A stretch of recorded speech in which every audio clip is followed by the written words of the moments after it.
everyone was looking for Jesus, suggested what he following up.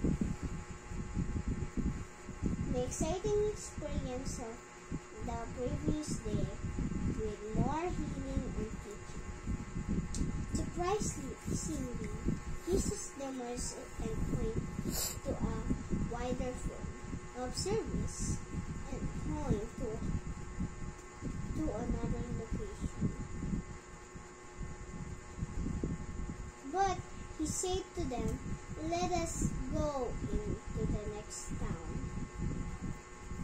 towns, that I may preach here also, because for this purpose I have come forth."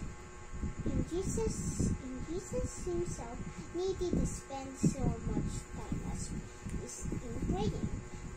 What about ourselves, and how much time would we spend in prayer?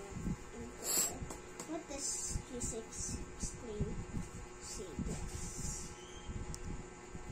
Ano sabi? Ano sabi? Ikaw na nga. Bakit ako ikaw ang nagbasa?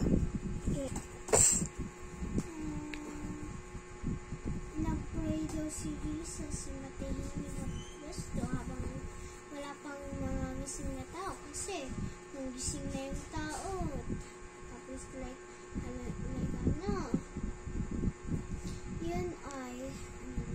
ay ingay na hindi na siya makapray ng maayos. Yun yung sabi.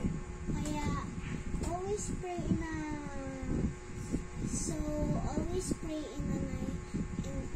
peaceful place like where did Jesus pray, like halimbawa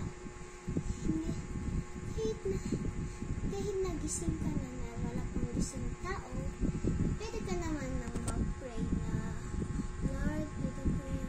Gano'n yung mga gusto mo pang i-pray. Ayan na.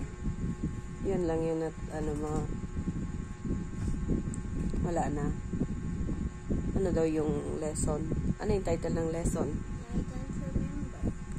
Kakabasa mo lang, you don't remember. The Secret of Jesus Ministry. Ano nga yan? The Secret of Jesus Ministry. Can you say it? If you say it, after it comes to be 3, you go say it now. 1, 2, 3.